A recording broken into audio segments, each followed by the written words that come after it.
गुरुर्ब्रह्मा गुरुर्विष्णु गुरुर्देव महेश्वर गुरुरेव परं ब्रह्म तस्मै श्री गुरवे नमः।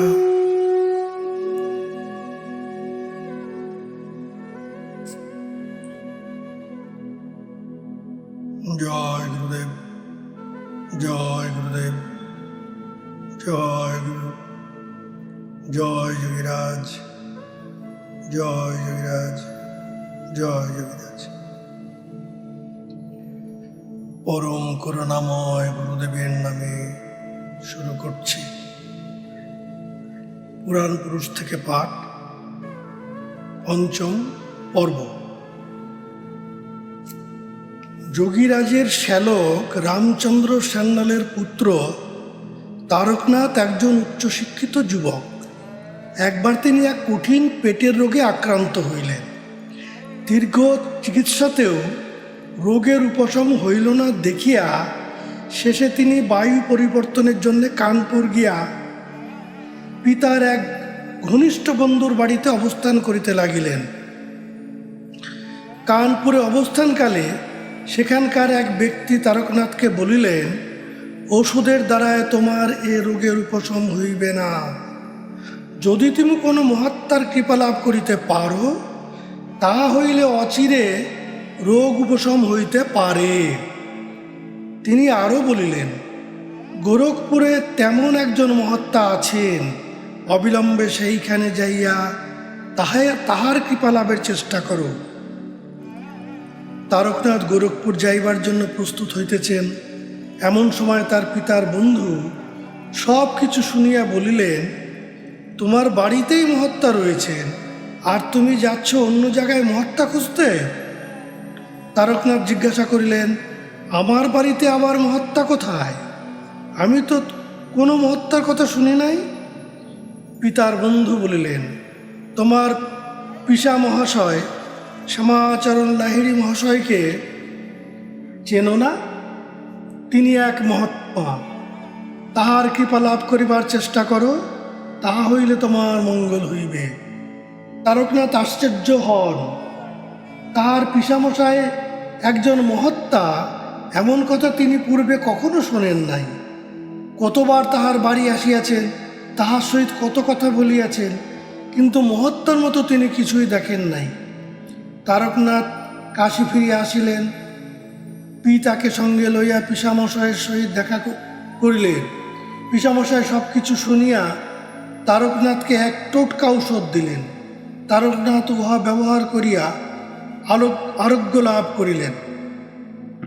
তারপর তারকনাথ যোগ দীক্ষা প্রাপ্ত হইয়া সাধনার নেশায় মত্ত হইলেন। কোনো প্রকার উপার্জনের চেষ্টা করিতেছেন না দেখিয়া পিসা মহাশয় তাহাকে সাধনা কম করিতে আদেশ দিলেন।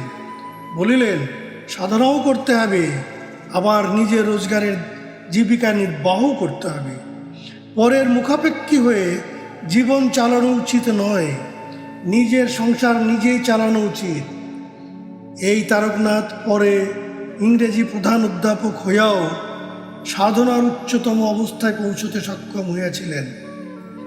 ইহা হইতে বোঝা যায় যোগীরাজ নিজেকে কত গোপন রাখিতেন। কাশীরাজ ঈশ্বরীনারায়ণ সিংহ বৃদ্ধ হইয়াছেন, বার্ধক্য হেতু অসুস্থ হইয়া পরলোক যাত্রার জন্য প্রস্তুত হইতেছেন। গঙ্গার অপর পারে রামনগরে রাজপ্রাসাদ অবস্থিত। কথিত আছে, কাশীধামের অপর পারে ব্যাসকাশীতে যাহাদের মৃত্যু হয়, তাহারা পরবর্তী জীবনে গর্ধব হইয়া জন্মগ্রহণ করেন। এই আশঙ্কায় কাশীর মূল ভূখণ্ডে রাজবংশের একটি প্রাসাদ আছে। রাজবংশের যাহার যখন মৃত্যুকাল উপস্থিত হয়, তাহার পূর্বেই তাহাকে কাশীর প্রাসাদে আনয়ন করা হয়। ঈশ্বরী প্রসাদও তাই কাশীর প্রাসাদে আসিয়া পরলোক গমনের জন্য অপেক্ষা করিতেছেন। একদিন তিনি লোক মাধ্যমে তাহার গুরুর নিকট খবর পাঠাইলেন যে মৃত্যুর পূর্বে তিনি তাহার চরণ দর্শন প্রার্থী, যদি একবার কৃপা করিয়া তাহাকে দর্শন দেন। যোগীরাজ সব শুনিয়া বলিলেন, আমি আর বিশেষ কোথাও যাই না, আচ্ছা দেখা যাবে। রাজা পরলোক গমন করিলেন। যোগীরাজের শ্যালক পুত্র তারকনাথ সান্যাল কয়েকদিন পরে তাকে জিজ্ঞাসা করিলেন, রাজার বড় ইচ্ছা ছিল আপনাকে দর্শন করিতে, কিন্তু আপনি একবার দেখা দিলেন না। যোগীরাজ মুচকি হাসিয়া বলিলেন, স্থূল শরীরে আর কোথাও যেতে পারি না। রাজার দর্শন পেয়েছেন, কোনো চিন্তা নেই। এই উত্তরে উপস্থিত সকলেই মুখ চাওয়াচাওয়ি করিলেন। যোগীরাজের এক ভক্ত ডাক্তার গোবর্ধন দত্ত জাহাজে ডাক্তারের চাকুরি করিতেন। জাহাজে করিয়া নানান দেশে যাইত। জাহাজ যখনই কলিকাতা বন্দরে ফিরিয়া আসে, তখনই তিনি কাশী যাইয়া স্বীয় গুরুদেবকে দর্শন করেন। এই রকম একবার তিনি কাশীধাম আসিয়া যোগীরাজকে প্রণাম করিয়া পাশে বসিলেন। যোগীরাজ স্নেহ ভরে বলিলেন, এত দূর থেকে কষ্ট করে আসা কেন? এতে তো তোমার কষ্ট হয়, অর্থও ব্যয় হয়। গোবর্ধনবাবু মিনতির সুরে বলিলেন, জাহাজে চাকরি করি, জলে জলে ঘুরে বেড়াই। যখন জাহাজ কলিকাতা বন্দরে লাগে, ছুটে আসি আপনাকে দর্শন করতে। জাহাজে থাকি বলে সুচিতাও ঠিকমতো থাকে না, সাধন ভজনও নিয়মিত করতে পারি না। এ অধমকে কৃপা করুন, যেন স্মরণমাত্র আপনার দর্শন পাই। যোগীরাজ মাথা দোলাইয়া মুস্কি মুস্কি হাসিতে থাকেন। পরবর্তীকালে গোবর্ধন বাবুর নিকট শোনা যায়, জাহাজে চলার সময় যখনই তিনি গুরুদেবকে স্মরণ করিতেন, তখনই তিনি তাহার দর্শন পাইতেন। গোবর্ধন বাবু শেষ জীবনে কাশীবাসী হইয়াছিলেন এবং সাধনার উচ্চ স্তরে পৌঁছইতে সক্ষম হইয়াছিলেন। যোগীরাজের বাড়ির অনতি দূরে থাকিত ভৈরব। সে যোগীরাজকে প্রতিদিন দাড়ি কামাইয়া দিত এবং গৃহের অন্যান্য কাজও করিয়া দিত। ভৈরবের সামান্য মাথার গোলমাল থাকায় কেহই তাহার নিকট চুল দাড়ি কাটিত না।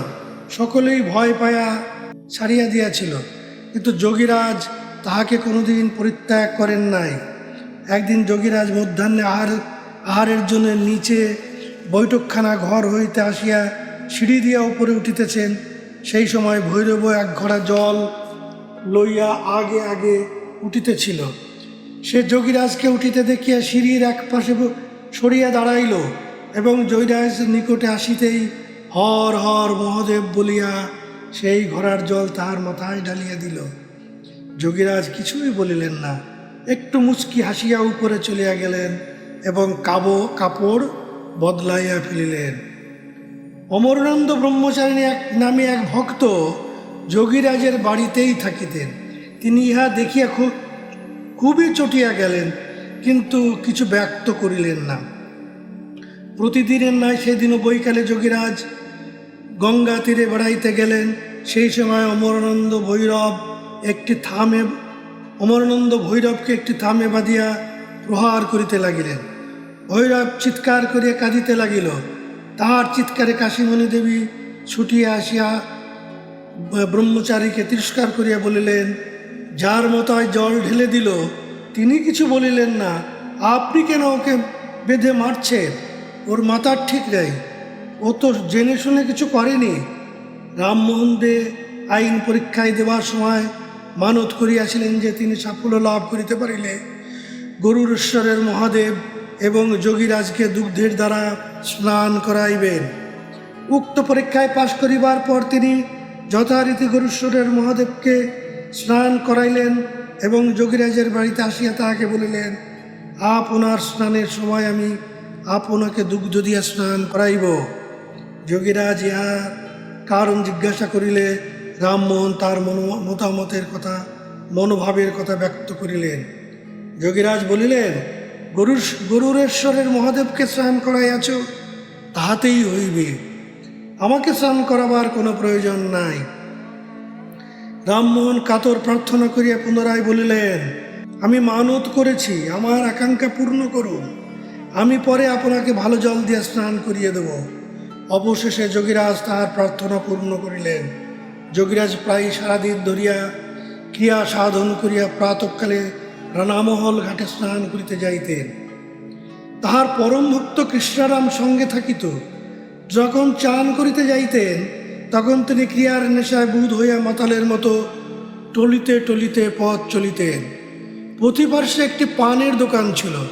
যোগীরাজের এই মাতাল অবস্থা দেখিয়া ওই দোকানদার কৌতুকে করিয়া প্রায়ই বলিত, আজ চড়ল বা, দেখো বাঙালি বাবু কা কাম, সুবা সুবা কেতনা চড়ল বা।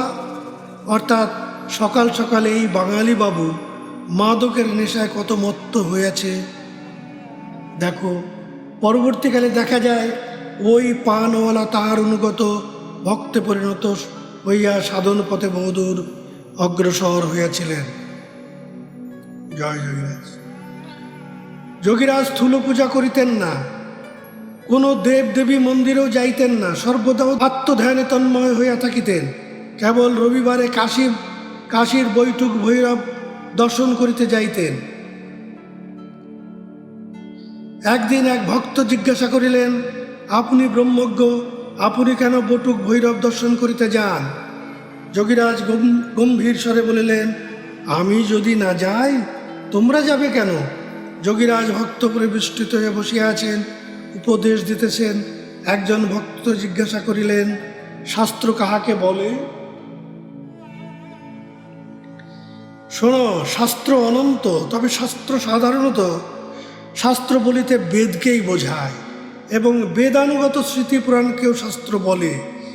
যাহা অজ্ঞাত শাস্ত্র তাহা জ্ঞাপক, যাহা আছে অথচ আমরা জানি না, শাস্ত্রই তাহার সহিত আমাদের পরিচয় করিয়া দেন।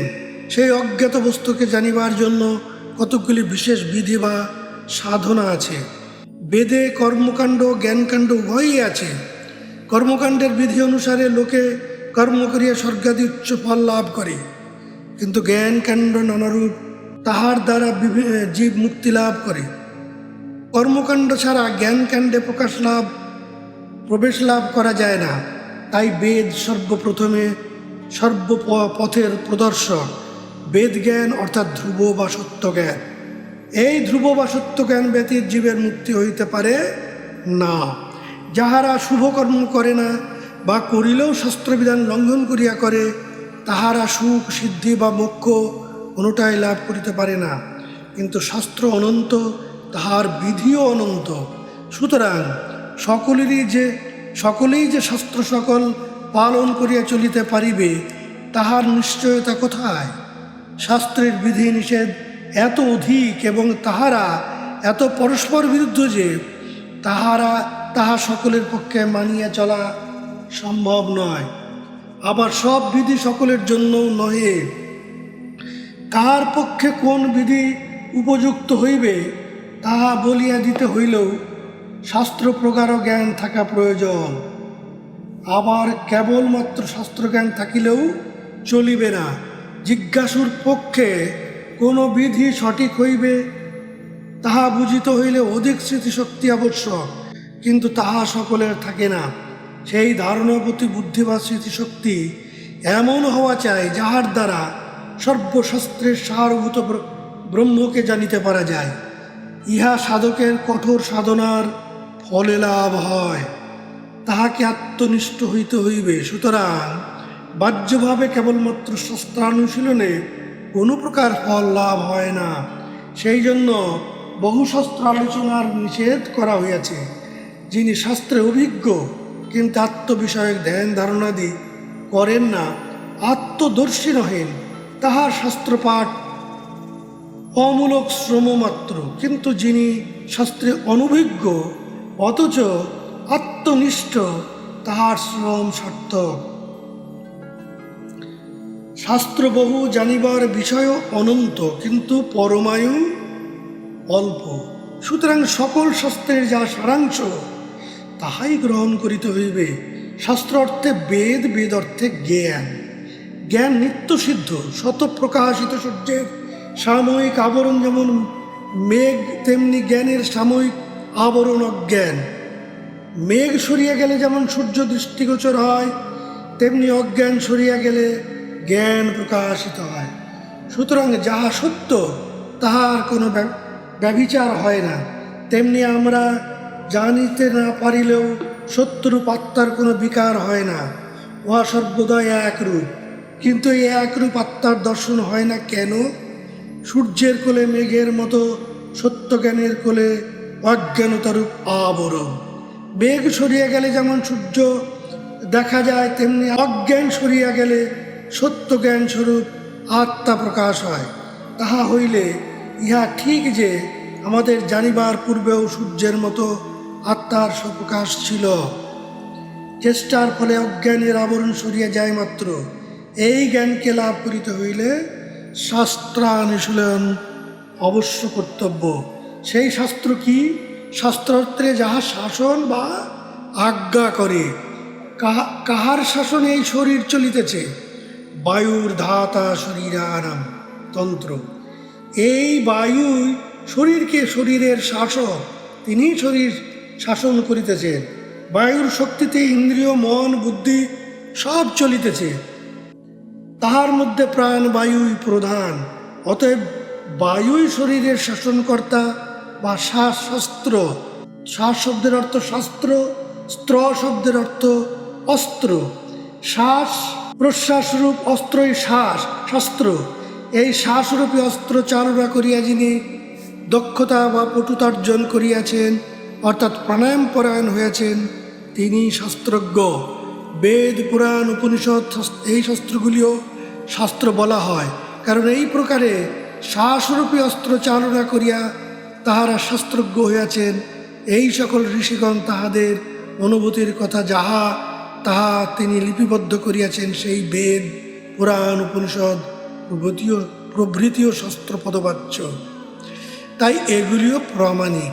এই শ্বাসরূপী শাস্ত্রের শরণাগত হইলে সমগ্র প্রকৃতি তাহার অধীন হয়। তখন তাহার প্রকৃতি পুরুষ অবগত হইয়া নানাত্ব চলিয়া যায় এবং জন্ম মরণ রহিত হয়। এই প্রাণযোগ্যরূপ শাস্ত্রানুশীলন করিতে পারিলে আত্মোন্নতি লাভ হয়, অভীষ্ট ভোগপ্রদ হয়। সেই জন্য ইহাকে বলা হয় রাজবিদ্যা রাজগুজ্জম পবিত্রমিদমুত্তমম প্রত্যক্ষ অবগমং ধর্মং সুসুখং কর্তুম বয়ম। গীতা নবম অধ্যায় 2 শ্লোক। এই আত্মবিদ্যা অন্যান্য সকল বিদ্যা অপেক্ষা শ্রেষ্ঠ, গুহ্য হইতেও গুহ্যতম এবং পবিত্র হইতেও পবিত্রতম। ইহা অপেক্ষা পবিত্র আর কিছু নাই। এই আত্মবিদ্যা প্রত্যক্ষ, পরস্পর বোধগম্য এবং ধর্মসম্মত। ইহা বিজ্ঞানসম্মত হওয়ায় সুখে ও আরামে করা যায়। সেই কারণে এই অক্ষয় অর্থাৎ এই সাধনের কখনো ক্ষয় প্রাপ্তি হয় না। প্রাণবায়ু চঞ্চল হইয়া মনকে ক্ষিপ্ত চঞ্চল করে এবং সেই মনের দ্বারা বিষয় ভোগ হয়। বায়ু স্থির হইলে মন প্রাণের সহিত মিলিয়ে এক হইয়া যায়, তখনই ব্রহ্মদর্শন হয়।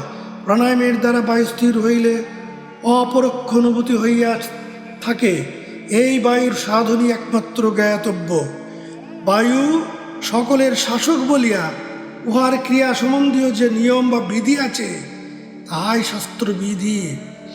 এই বায়ুর ক্রিয়াকেই ব্রহ্মবিদ্যা বলে। এই ক্রিয়া দ্বারা মূলাধার হইতে সহস্রার পর্যন্ত বিশ্ব চৈতন্য প্রাপ্ত হইলে বেদজ্ঞান হয়। ইরা, পিঙ্গলা, সুষুম্নায় যথাক্রমে প্রধান 3 বেদ।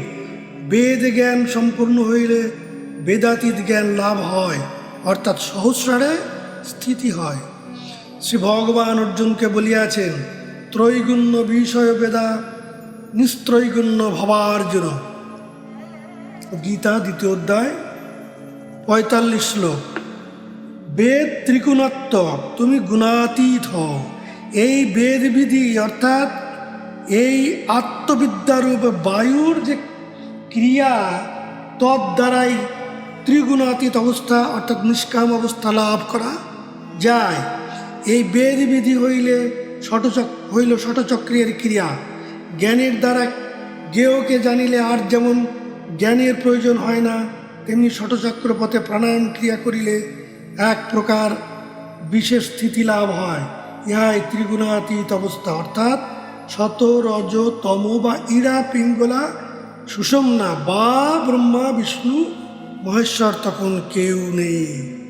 তখন আর কোনো প্রকার ক্রিয়ার আবশ্যক থাকে না, কারণ যে কর্ম করিবে সে আর নাই। ইহাকেই বলে কর্মের অতীত অবস্থা। এই অতীত অবস্থায় যোগীকে যাইতে হইবে। ক্রিয়া করাই কর্মযোগ বা বেদ পাঠ। এই কর্ম করিতে করিতে যখন আত্মদর্শন লাভ হয়, তখন সাধকের আত্মসাক্ষাৎকারের প্রতি যে স্বাভাবিক টান বা আকর্ষণ, তাহাই ভক্তিযোগ। এবং শেষে ক্রিয়ার পর অবস্থায় থাকা, অর্থাৎ কর্মের অতীত অবস্থায় পৌঁছাইয়া অবস্থান করা, তাহাই জ্ঞানযোগ বা তাহাই জ্ঞানের অর্থাৎ বেদের অন্ত হওয়ায় বেদান্ত। কর্মযোগ, ভক্তিযোগ এবং জ্ঞানযোগ এগুলি স্বতন্ত্র যোগ নহে, এগুলি যোগীর যোগ সাধনার ক্রম বিশেষ। সঠিক কর্ম ব্যতি রেখে ভক্তির উদয় হয় না, ভক্তি ব্যতি রেখে জ্ঞান হয় না, এবং জ্ঞান ব্যতি রেখে মুক্তি লাভ হয় না। এইগুলি অঙ্গাঙ্গিভাবে যুক্ত, কেহ স্বতন্ত্র যোগ নহে। সাধারণ ব্যক্তি কর্ম, ভক্তি, জ্ঞান প্রভৃতিকে স্বতন্ত্র যোগ ভাবিয়া থাকে। মনকে ষটচক্রের মধ্যে না রাখিয়া বাহিরের বস্তুতে রাখিলে শাস্ত্রবিধি ত্যাগ করা হয়। এই জন্যে প্রথম শাস্ত্রবিধি ত্যাগ করিতে নিষেধ করা হইয়াছে। য শাস্ত্রবিধি মুৎসৃজ্য বর্ততে কামকারত ন সিদ্ধিমবাপ্নতি ন সুখং ন পরাং গতিম। গীতার 16 অধ্যায় 23 শ্লোক। অর্থাৎ যে ব্যক্তি শাস্ত্রবিধি পরিত্যাগ করিয়া আপন ইচ্ছামতো কার্যে প্রবৃত্ত হয়, সে সিদ্ধি, শান্তি বা পরম গতি বা মোক্ষপ্রাপ্তি তার কিছুই হয় না। অতএব শাস্ত্রের সারাংশ কাহার নিকট পাওয়া যায়? মতিত্তা চতুর্বেদান সর্বশস্ত্রাণি চৈবহি সারস্তু যোগ বিপিত তক্রং অশ্নুন্তি পণ্ডিতা। জ্ঞান সংকলনী তন্ত্রে স্পষ্ট করে বলা হয়েছে, চারি বেদ ও তো সর্বশস্ত্র মন্থন করিয়া সারাংশ যোগীরা খাইয়াছেন, এবং অবশিষ্ট অর্থাৎ অসার ভাগ পড়ে থাকে যে অসার ভাগ অর্থাৎ ঘোল, সেই ঘোল স্বরূপ লৌকিক পণ্ডিতগণ পান করেছেন। তাই যোগীরাজ বলিয়াছেন, দুধ ক্ষীর খায় সকলে, চাচি ছেলে মানুষ অর্থাৎ সাধকেই খায়। সহস্রারের প্রাণের স্থিতি হইলে ক্রিয়া অর্থাৎ কর্ম শেষ হইল। এই জন্য ষটচক্রের ক্রিয়ায় বেদের কর্মকাণ্ড এবং সহস্রারের স্থিতি জ্ঞানকাণ্ড। জ্ঞানেই পরিসমাপ্তি। অবশ্য শেষে জ্ঞানও নাই, অজ্ঞানও নাই, কারণ জ্ঞান থাকিলে অজ্ঞানও থাকে। যেমন দিন থাকিলে রাত্রি থাকে, বা সুখ থাকিলে দুঃখ থাকে। কর্মের সমাপ্তিতে আর কর্ম থাকে না। তখন নিজে না থাকায় জ্ঞান অজ্ঞান দুই থাকে না। যে জানিবে সে যখন নাই, তখন জ্ঞান কাহার হইবে? তখন আনন্দও নাই, নিরানন্দও নাই, মোক্ষও নাই, বন্ধনও নাই। তখন সদা ব্রহ্মে থাকায় সংসারে মন নাই, মৃতবৎ। কর্মের এই অতীত অবস্থায় সর্বং ব্রহ্মময় জগৎ হইয়া যায়। উহাই অদ্বৈত ভাব। বর্তমান মন প্রাণের চঞ্চল অবস্থা হইতে জাত, কিন্তু স্থির প্রাণে কোনো তরঙ্গ নাই। তাই যোগীরাজ বলিতেছেন, শ্বাসকে সর্বদা নাড়িলে চাড়িলে শ্বাসের নির্বাণ হয়, অর্থাৎ স্থির হয়। স্থিরত্বের নাম যোগ। জীব মাত্রই চঞ্চল, অতএব স্থির পদ ব্যতীত গতি নাই। প্রাণায়ামে স্থির হয়, পাখা টানাতে চলে।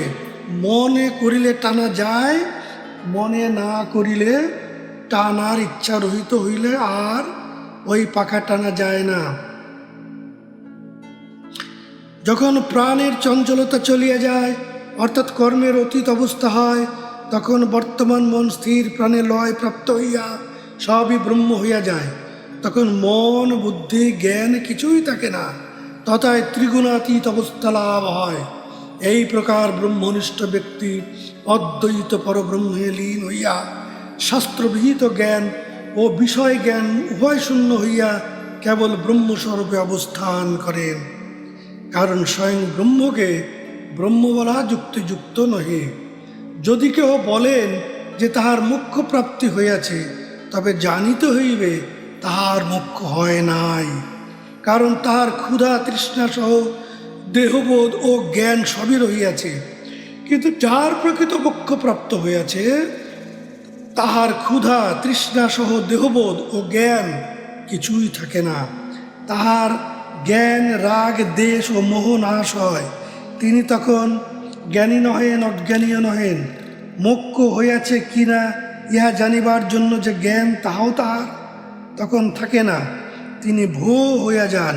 সে এক বিচিত্র অবস্থা। সে অবস্থায় সমস্ত সত্তা বিলীন হয়। কিন্তু যিনি জ্ঞান দ্বারা বুঝিতেছেন যে তিনি মোক্ষপ্রাপ্ত হইয়াছেন, তাহার মোক্ষ হয় নাই। কারণ যত কিছু জানা তাহা না জানার মধ্যে। মুক্ত যে পুনর্বার ক্রিয়ার পর অবস্থায় পর থাকিয়াও মুক্ত, কারণ তাহার পুনরাবৃত্তি হইতে থাকে না। সকলেই ব্রহ্ম দেখে, ব্রহ্মে আটকাইয়া বিনা প্রয়াসে থাকে।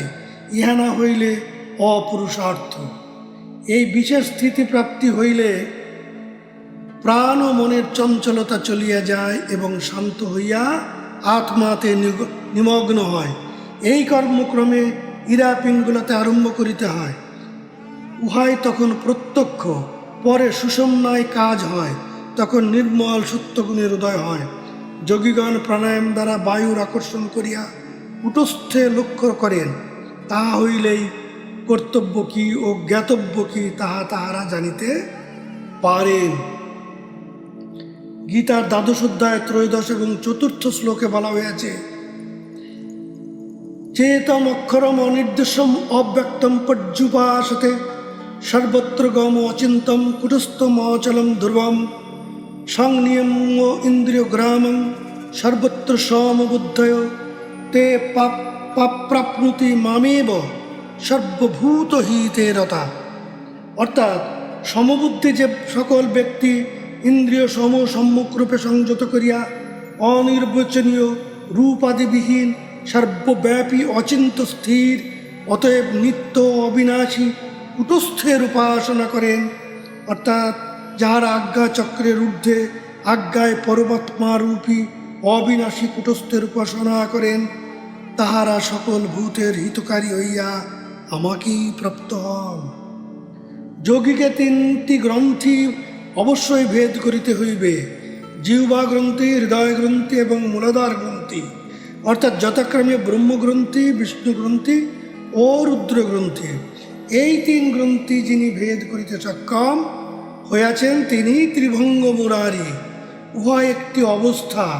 যোগীর এই অবস্থার বিষয় রূপক ছলে ভগবান শ্রীকৃষ্ণের ত্রিভঙ্গ মুরারি মূর্তির মাধ্যমে দেখানো হয়েছে। শাস্ত্র বলিয়াছেন, বিদ্যতে হৃদয় গ্রন্থিশ্চ সিদ্ধন্তে সর্বসংশয়া ক্ষীয়ন্তে চাস্য কর্মণি তস্মিন দৃষ্টে পরাবরে। মুণ্ডুক উপনিষদের 2/2/8 এবং শ্রীমদ্ ভাগবতের 1ম স্কন্ধ 2য় অধ্যায়ের 21 শ্লোকে এই শ্লোকটি আছে। অর্থাৎ ওঙ্কার ক্রিয়ার দ্বারা হৃদয় গ্রন্থি ভেদ হইলে যোগীর সর্বসংশয়ের ছেদন হয়। তখন প্রকৃত জ্ঞান লাভ করিয়া একমাত্র আত্মদর্শনে তন্ময়ে প্রাপ্ত হওয়ায় সকল প্রকার কর্ম ক্ষয় হয়। অর্থাৎ তখন কোনো কর্ম আর থাকে না। তখন যোগী কর্মের অতীত অবস্থায় বা ক্রিয়ার পর অবস্থায় প্রাপ্ত হওয়ায় একমাত্র আত্মনারায়ণকে দেখেন এবং সেখানে তিনি যুক্ত থাকেন। সুতরাং এই সবই এক হইয়া যাওয়ায় অজ হয়, অর্থাৎ তখন বন্ধন নাই, মোক্ষও নাই। কারণ মোক্ষ বলিবার কেহ নাই। উহাই অভয়পদ, কারণ সেখানে 2 না থাকায় ভয় নাই। সেখানে মিলিলে পুনরাবৃত্তি রোধ হয়। উহাই উৎসস্থল। দুর্গাপূজায় অসুর বধের মাধ্যমে এই হৃদয় গ্রন্থি ভেদের ক্রিয়ায় রূপক ছলে দেখানো হয়েছে। জয় গুরু।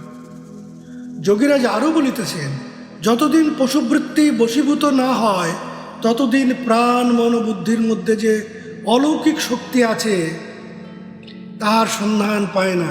এই অলৌকিক শক্তি প্রস্ফুটিত করিবার উপায় শাস্ত্রের মধ্যে নানা জায়গায় ঋষিরা আলোচনা করিয়াছেন এবং বিভিন্ন দেবদেবীর মূর্তি ও চিত্রের মাধ্যমে তাহা প্রকাশিত করিয়াছেন।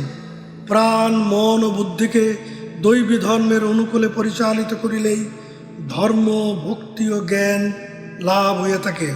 যোগ ভক্তি অনুশীলন দ্বারা প্রাণ মন বুদ্ধি যত শুষ্ক লাভ করিবে, ততই উহার ঈশ্বরমুখিতা লাভ হইবে। প্রাণ শক্তিকে দৈবী সম্পদের অনুকূলে চালিত করিতে না পারিলে এই প্রাণী ঈশ্বরের সহিত যুক্ত হইবার পথে সবচেয়ে বড় বাধা হয়ে দাঁড়ায়। বন্ধুরাত্মা আত্মনতস্য যেন আত্মৈব আত্মনা জিত, অনাত্মনস্তু শত্রুত্বে বর্তে আত্মৈব শত্রুবৎ। গীতার 6ষ্ঠ অধ্যায় 6ষ্ঠ শ্লোক। অর্থাৎ যিনি কর্ম দ্বারা মনকে বশীভূত করিয়াছেন, অর্থাৎ ঊর্ধ্বে আজ্ঞাচক্রে স্থির করিতে পারিয়াছেন, আত্মা সেই ব্যক্তির আত্মার বন্ধু। এই রূপে যিনি চঞ্চল প্রাণকে ঊর্ধ্বে স্থির করিয়া রাখিতে পারিয়াছেন, তিনি প্রকৃত ঊর্ধ্বরেতা। রেত অর্থে শুক্র বোঝায়। শুক্র ধাতু ভবেত প্রাণ, শুক্রই প্রাণ। সেই প্রাণের চঞ্চল গতিকে প্রাণকর্মের দ্বারা স্থির করিয়া যিনি আজ্ঞা চক্রস্থানে রাখিতে পারেন, তিনি ঊর্ধ্বরেতা। নচেত শরীরস্থ শুক্রস্খলন হয় বলিয়া স্ত্রী সম্ভোগ ত্যাগ করা কর্তব্য বা ইন্দ্রিয় নিগ্রহকারী ব্যক্তি ঊর্ধ্বরেতা নহেন, কারণ তাহার চঞ্চল মন বশীকৃত হয় নাই। যিনি প্রাণকে এই প্রকারে ঊর্ধ্বে রাখিতে পারেন নাই, সেই অজিতেন্দ্রিয় ব্যক্তির চঞ্চল আত্মাই অর্থাৎ চঞ্চল মুখ বর্তমান চঞ্চল মনই সর্বপ্রকারে দুষ্কর্মদি শত্রুতা সাধন করিয়া থাকে। প্রাণ শক্তির স্পন্দন জন্য ইন্দ্রিয় মন সর্বদা বিষয়মুখে ছুটিতেছে। প্রাণের গতি যেমন অবিরাম চলিয়াছে, ইন্দ্রিয়দের বিষয় গ্রহণ তেমনি বিরামহীন। এই জন্য প্রাণ যাহাতে স্পন্দিত হইতে না পারে, তাহার চেষ্টায় যোগীকে প্রথমে করিতে হয়। যে বিদ্যা বা কৌশল দ্বারা প্রাণকে স্পন্দিত হইতে না দিয়া উহাকে দৈবী ভাবে আনয়ন করা যায়, ঋষিরা তাহাকেই যোগ বিদ্যা বলিয়াছেন। তস্মাৎ যোগায় যুজ্যস্য যোগ কর্মসু কৌশলম। গীতার 2য় অধ্যায় 48 শ্লোক। অতএব তুমি কর্মযোগে নিযুক্ত হও, ইহা অতি সুকৌশল যুক্ত। প্রাণ ক্রিয়ার কৌশলী যোগ, কারণ সমত্তম যোগমুচ্যতে, সমত্বই যোগ বলিয়া উক্ত হয়। ইহার প্রধান অঙ্গ প্রাণায়াম বা প্রাণকর্ম বা আত্মকর্ম বা নিষ্কাম কর্ম, উহাই শাস্ত্র। অসঙ্গ শাস্ত্রেণ দৃঢ় চিত্তা, একমাত্র প্রাণকর্মই সকল প্রকার ইন্দ্রিয় সঙ্গ রহিত হয়। ইহার অনুশীলনী শাস্ত্র অনুশীলন। দৃঢ়তার সহিত ইহার অনুশীলন করিয়া সকল প্রকার ইন্দ্রিয় সঙ্গকে ছেদনপূর্বক নাশ করো। অতএব কর্মের ক্ষেত্র এই মনুষ্য শরীর লাভ করিয়া কখনো প্রাণ কর্ম করিতে অবহেলা করিও না। কর্মণ্যেব অধিকারস্তে মা ফলেষু কদাচন।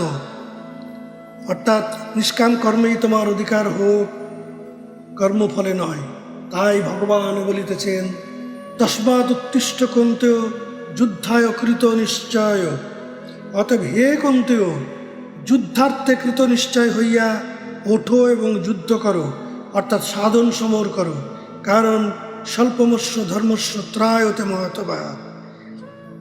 এই নিষ্কাম কর্মযোগ অল্প স্বল্প করিলেও মহান ভয় হইতে ত্রাণ হয়। জীবের মৃত্যু ভয়ই প্রধান, সেই মৃত্যু হইতে ত্রাণ হয়। এই বিষয়ে যোগীরাজ তার দৈনন্দিন দিনলিপিতে সহস্তে লিখিয়েছেন। কেবল रेचक पूरक और बड़ा हुए सिद्धि दे लागे और समाध। रेचक पूरक बिना जैसे अंधाकूप प्राण वायु को बल ले आवे, मन निश्चल हो जाए, आयु और बढ़ावे, रोग न रहे, पाप जलावे, निर्मल करे, ज्ञान हुए तिमिर नाशे। अर्थात प्राणायामे रेचक पूरक कुंभक এই তিনটি কর্ম আছে। যোগীরাজ বলিতেছেন, রেচক পূরক আরও বাড়াও, তা হইলে প্রাণ স্থির হইয়া সমাধি আসিবে এবং সিদ্ধি পাইবে। স্বতন্ত্র কুম্ভকের আবশ্যক নাই। এই রেচক পূরক ব্যতীত যে প্রাণায়াম অর্থাৎ শ্বাসের গ্রহণ ও ত্যাগ ছাড়া যে প্রাণায়াম, তাহা জলহীন কূপের ন্যায় বিফল। প্রাণবায়ুকে অন্তর্মুখীভাবে বলপূর্বক টানা ও ফেলা, এই কর্ম করিলেই মন নিশ্চল হইয়া যায়। উহা আরও বাড়াও, তা হইলে রোগ থাকিবে না, জন্ম জন্মান্তরের পাশাপাশি জ্বলিয়া পুড়িয়া যাইবে, নির্মল হইবে, জ্ঞান হইবে ও অজ্ঞান চলিয়া যাইবে। এই অবস্থার বিষয় যাহা তাহা প্রত্যক্ষ অনুভব হইয়াছে, সে বিষয়ে তিনি লিখিয়াছেন, শাসা একদম সে বন্ধ হুয়া, বড়া মজা, আব কি মজা কি বাত কুছ কাহা না যায়। অর্থাৎ শ্বাস প্রশ্বাস সম্পূর্ণ বন্ধ হইয়া গেল, বড়ই আনন্দ। এই আনন্দের কথা কিছুই বলা যায় না, কারণ বলিবার উপায় নাই, নিজ বোধগম্য। জয় গুরু। এই যে যোগীরাজের কথা থেকে আমরা কি পেলাম? যোগীরাজ বলছেন, रेचक पूरक और बढ़ावे, केवल रेचक और पूरक और बढ़ावे सिद्धि दे। अर्थात केवल अर्थात कुंभक, रेचक और पूरक এই তিনটি কর্ম যত বাড়ানো যাবে তত সিদ্ধি লাভ হবে, অর্থাৎ মুক্তির পথ প্রশস্ত হবে।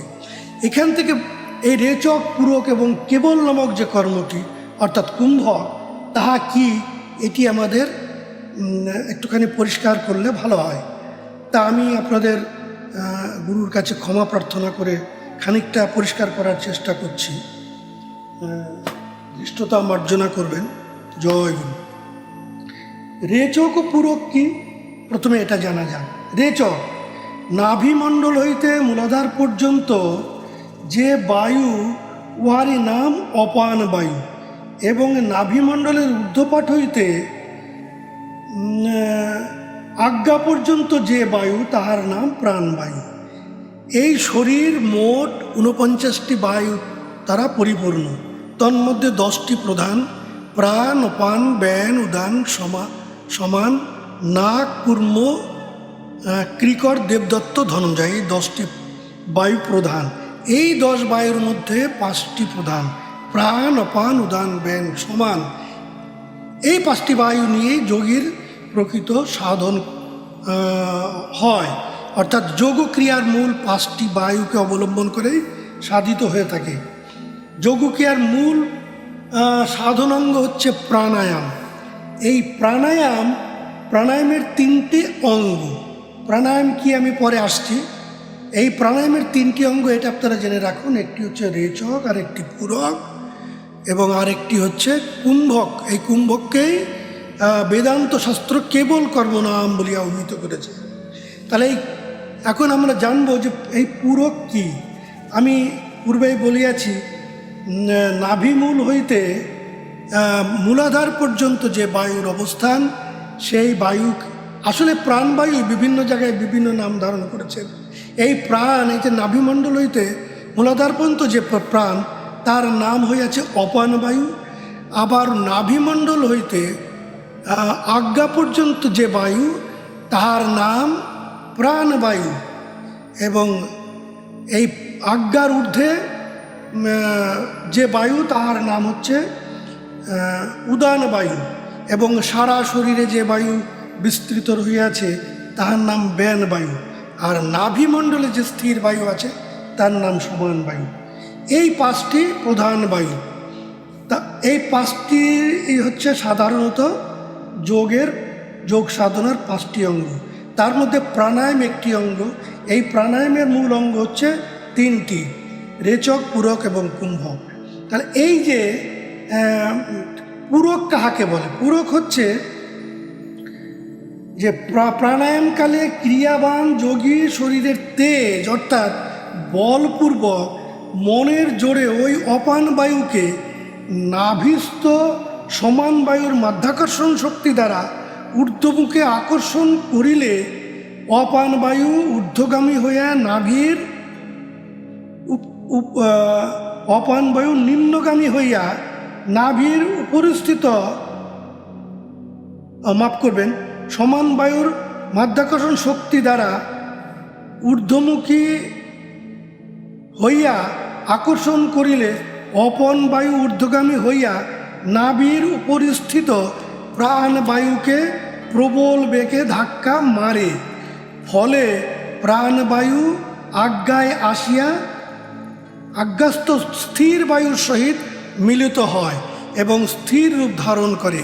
ইহাকে পূরক ক্রিয়া বলা হয়। অনুরূপভাবে আজ্ঞা হইতে নাভিমণ্ডল পর্যন্ত যে প্রাণবায়ু, তাহাকে নাভিস্থ সমান বায়ু দ্বারা নিম্নমুখে আকর্ষণ করিলে ওই আকর্ষণ বলে প্রাণ নিম্নগামী হইয়া নাভি দেশের নিম্নস্থ অপান বায়ুকে প্রবল বেগে নিম্নমুখে ধাক্কা মারে। ফলত অপান বায়ু নিম্নগামী হইয়া মূলাধারে আসিয়া মূলাধারস্থ স্থির বায়ুর সহিত মিলিত হয়ে স্থিরতা প্রাপ্ত হয়, তাহাকে রেচক ক্রিয়া বলা হয়। আর এই রেচক এবং পূরককালে এই বায়ু পূরককালে আজ্ঞায় এবং রেচককালে মূলাধারে বায়ু কিছু কালের জন্য, ক্ষণকালের জন্য স্থিরতা প্রাপ্ত হয়। ইহাকে বলা হয় কেবল কর্ম। এই কেবল কর্মকেই তন্ত্রশাস্ত্রে কুম্ভক বলা হয়েছে। এই প্রকার কুম্ভক সহিত কুম্ভক, কুম্ভক দুই প্রকার, সহিত এবং কেবল। এইবার দেখা যাক প্রাণায়াম কাহাকে বলে। রেচক, পূরক এবং কুম্ভক এই ত্রিবিধ ক্রিয়া সমষ্টিকে একত্রে বলা হয় প্রাণায়াম। জ্ঞাতব্য এই যে রেচক, পূরক এবং কুম্ভক, ইহা সকলেই প্রাণের অন্তর্মুখী, ইহা সকলেই প্রাণের অন্তর্মুখী ক্রিয়া হইয়া থাকে। অর্থাৎ প্রাণের বহির্মুখী গতিকে অন্তর্মুখী করিয়া সমস্ত ইন্দ্রিয় সংযম পূর্বক নাভিস্থ সমান বায়ুর তেজে যে প্রাণাপনের ক্রিয়া করা হয়, সেই ক্রিয়াকেই বলা হয় প্রাণায়াম। এই প্রাণায়াম কার্যে নাসা বহির্দেশে যে বায়ু, তাহার কোনো ক্রিয়া সম্বন্ধ নাই। প্রাণায়াম পরায়ণ অবস্থা কাহাকে বলা হয়? প্রাণায়াম করিতে করিতে যে অবস্থায় রেচক পূরক ক্রিয়া পুরাপুরি রূপে থেমে যায় আর প্রাণের বহির্মুখী ক্রিয়া থেকে থাকে না, কেবল কুম্ভক অবস্থা থাকে, সেই উত্তম অবস্থাকে বলা হয় প্রাণায়াম পরায়ণ অবস্থা। এই অবস্থায় প্রথম শ্বাস অন্তর্মুখে বর্তমান থাকিলেও অধিক প্রাণ ক্রিয়া দ্বারা তাহারও নাশ হইয়া সম্পূর্ণ স্থিতিভাব প্রাপ্ত হয়। ইহার নাম কেবল কুম্ভক বা প্রাণায়াম পরায়ণ অবস্থা। জয় গুরু, জয় গুরুদেব, জয় বিরাজ।